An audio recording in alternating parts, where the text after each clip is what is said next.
15h30, mesdames, messieurs, bienvenue dans cette édition du week-end. Le monde sportif quinois sera de en ébullition suite à la rencontre entre les deux géants de la capitale que sont The Club et Dariglo Motema Pembe au Super Raphaël de la Kétule dans les cadres de la 6e journée de la Ligue nationale de football.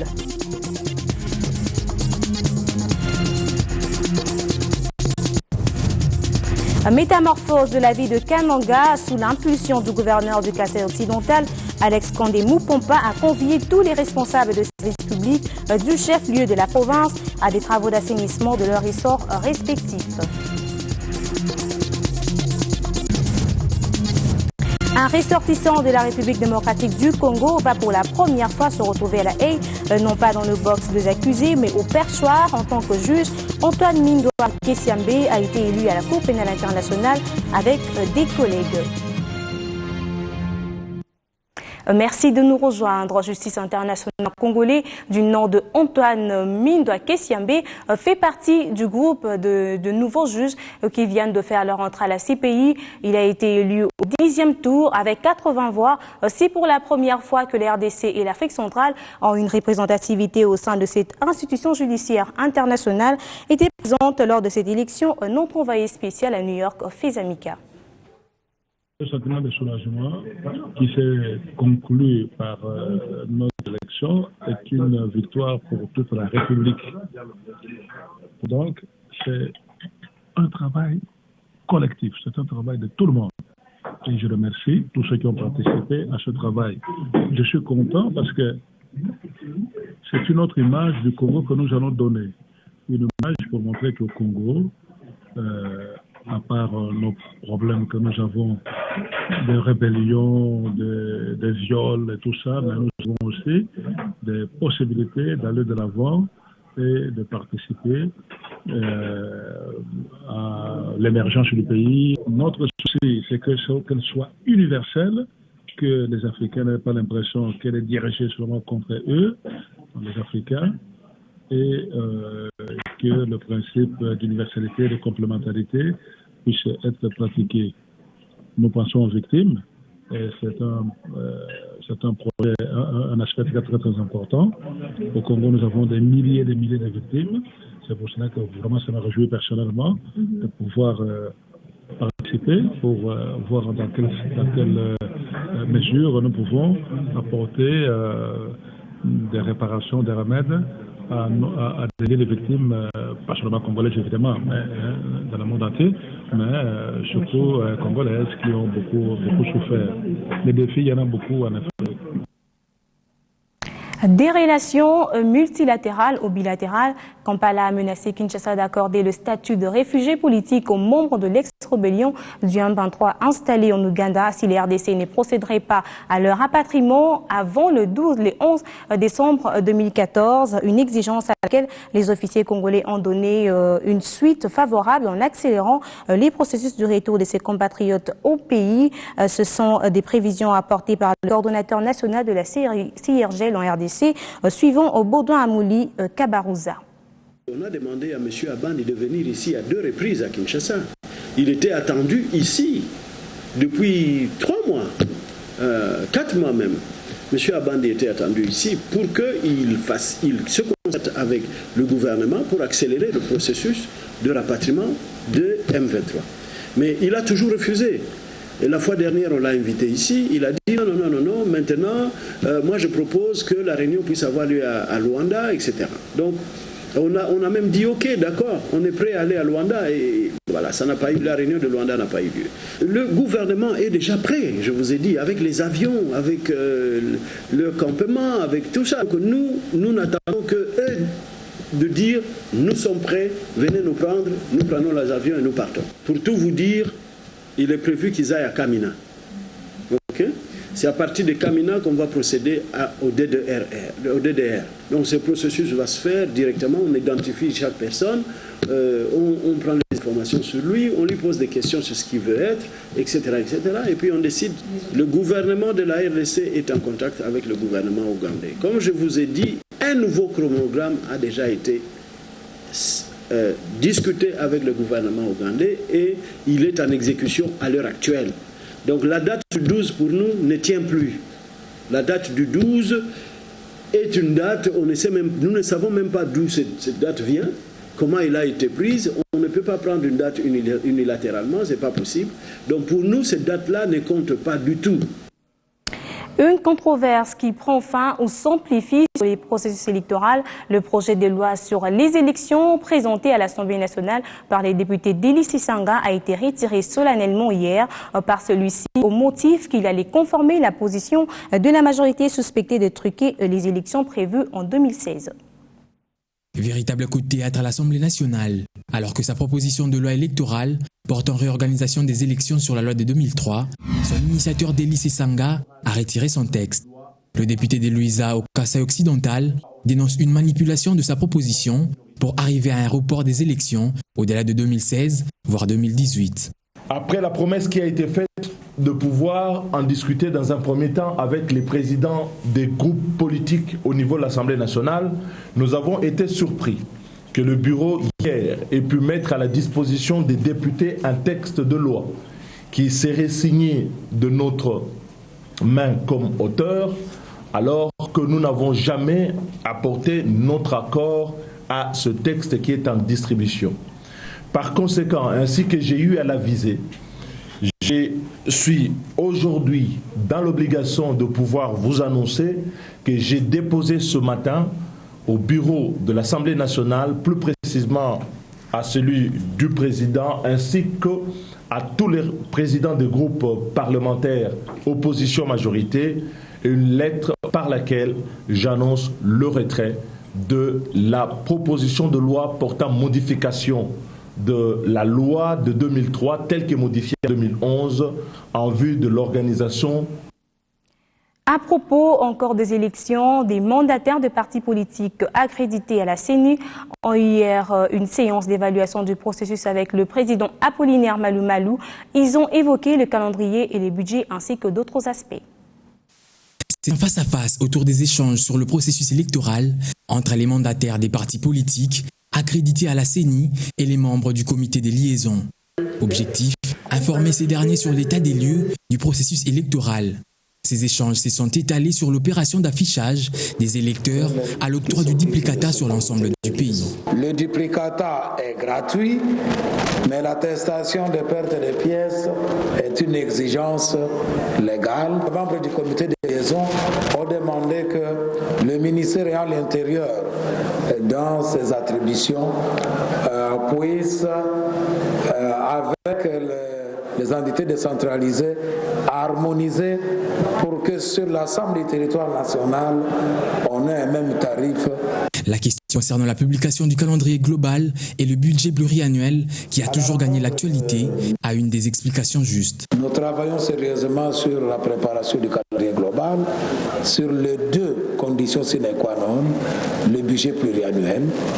Il est suffisamment avancé avec le gouvernement et le cadre légal, nous attendons la levée des options fondamentales de cette loi modificatrice et dès que nous aurons ces deux éléments, le calendrier global sera connu. Occasion pour le président de la CENI d'éclairer les lanternes sur les illusoires concernant le budget des municipales, urbaines et locales.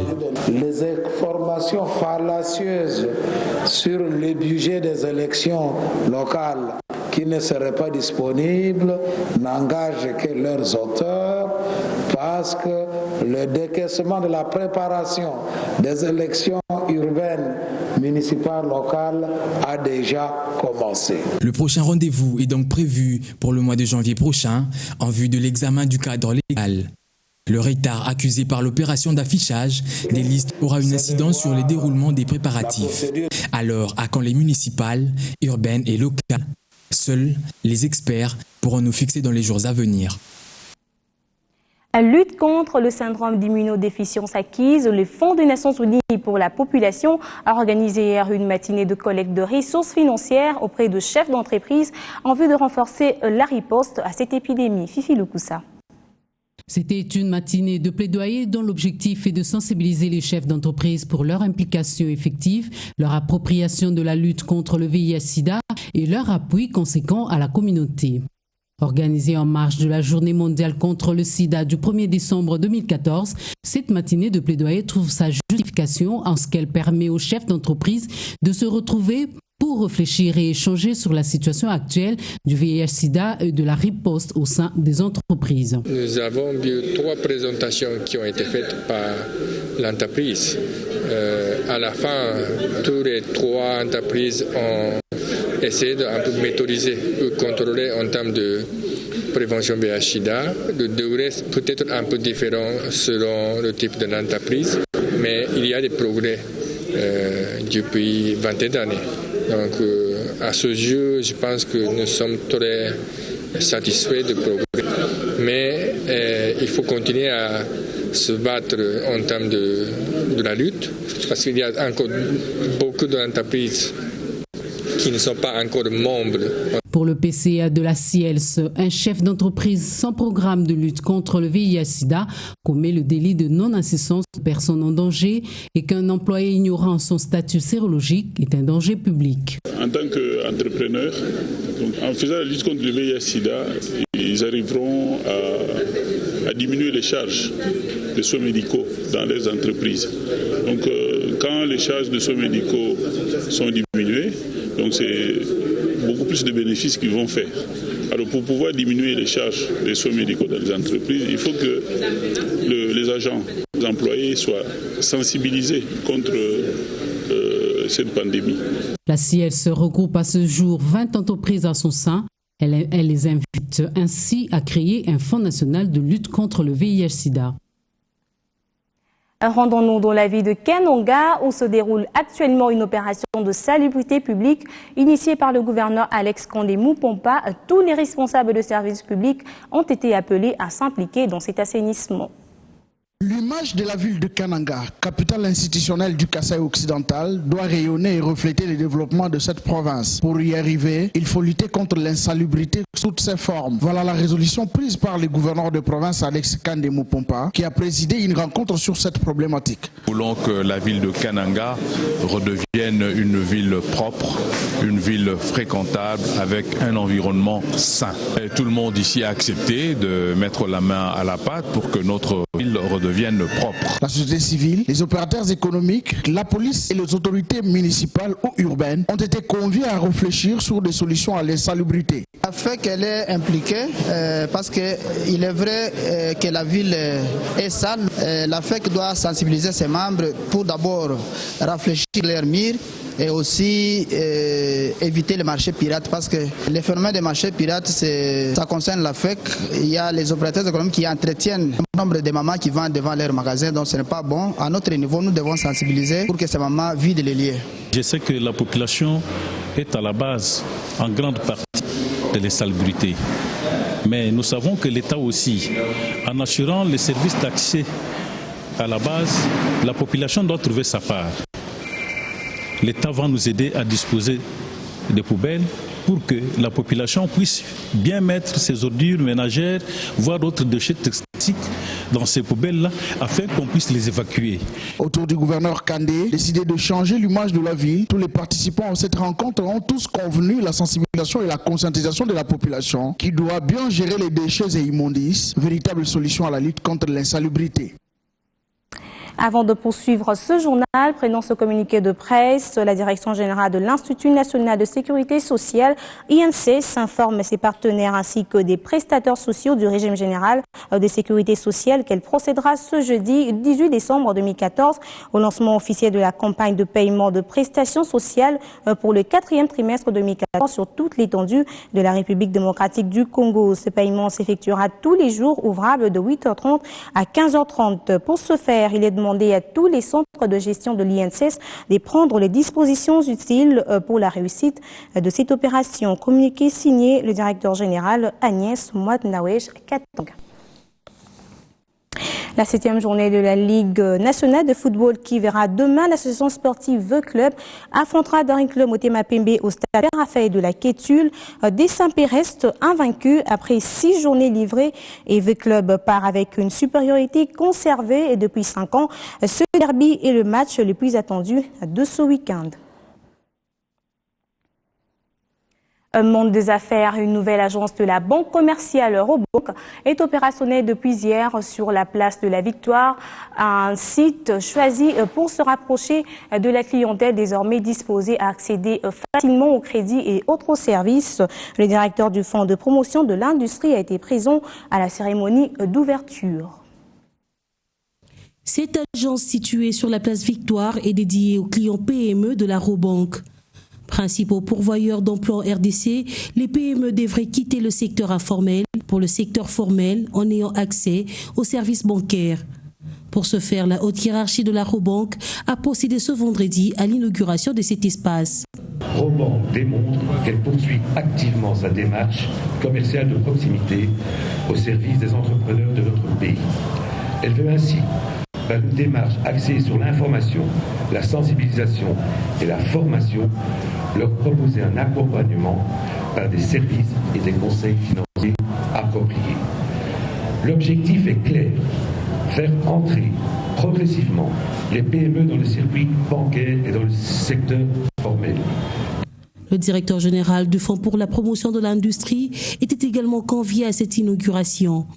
Par l'ouverture de cette agence, la Robank va permettre à ce que certains obstacles que rencontrent les PME dans l'accès à l'information, dans l'accès à la connaissance, dans l'accès au crédit soient levés. Les agents commerciaux outillés sont à la disposition de tous les clients PME de la Robank afin de répondre à leurs besoins. Quand ils arrivent ici, nous avons 14 commerciaux qui sont répartis selon les zones d'activité de la Kinshasa. D'accord ? S'ils ont l'activité à Limete, il y a des commerciaux qui sont dédiés à Limete. Et donc on les oriente vers ces commerciaux-là, qui les prennent en charge, qui vont parler avec eux, discuter avec eux, les écouter, c'est qui est important, et de savoir quel est leur besoin. Quand un client vient, s'il a besoin d'un crédit, nous prenons sa demande, nous essayons un peu de parler avec lui, après nous faisons l'analyse pour qu'il puisse avoir un crédit auprès de notre banque. Nous sommes outillés pour pouvoir les écouter et pouvoir répondre à leurs besoins les plus profonds. En plus du cadre, la Robank met également à la disposition des PME deux formules de crédit, à savoir le Business One ainsi que le Full Business. Fin de cette édition d'actualité. Excellent week-end à toutes et à tous.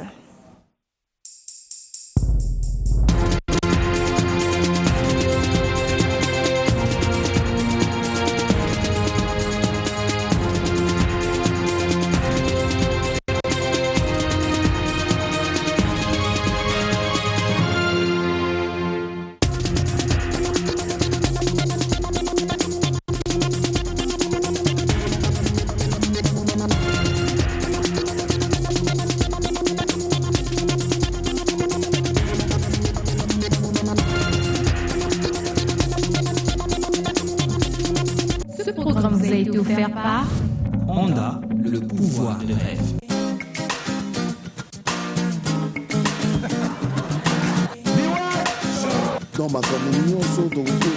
Effectivement, c'est moi qui suis mis en avant parce que c'est moi qui ai la carrière la plus avancée. J'ai annoncé qu'on parlait de la célébration. Au-delà de ce que vous donnez aux Chinois sur place, il y a eu un impact. Il y a un titre qui retient beaucoup plus mon attention, c'est 4 minutes.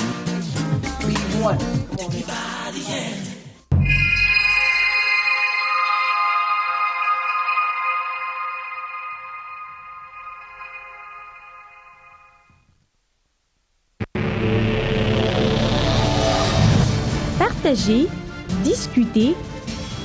Suivez-nous grâce au fil Facebook officiel Iwan Télévision.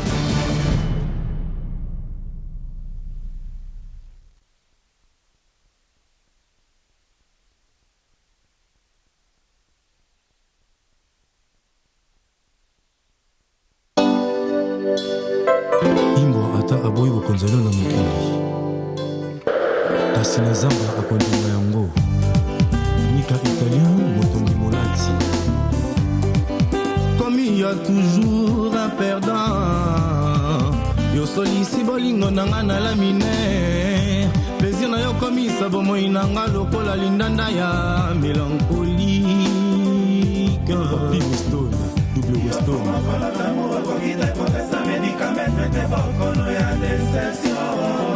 Yves Congolo, ministre Balois.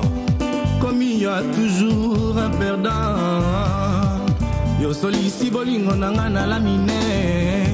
Plaisir na yo komisa bomoi nanga lokola lindanda ya mélancolique. Trésor Bozo, Chapeur Bilele, Fleury Mignon, Total Bascule.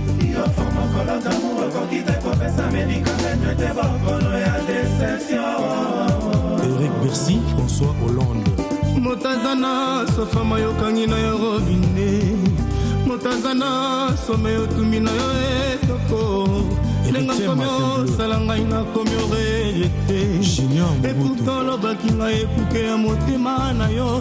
Arnaud Liboko, Adja Misuni. Mais pourquoi la vie est salema, c'est bongo bongo ye. Oya yo kolingo, banoko ba famille ba kotila ye. Oya ngana nya kokota, tanya lukoki. E mokili tunature, tunature, tunature. E mokili tunature, tunature, tunature. Solon Kachala, Mamana Owen, Oya Dadi ya Pecho.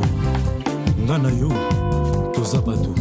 Mais alors, Cédric Kanda, Rodrigue Banda Vintage, Abisson et Kalendu, Yolongwenga, Malongola lino ya mobange. la possibilité. Longola talita kosaki Samson. Nazolela na Kongo, nazolela na midi, nazolela na soir, nazolela na wana la mambila.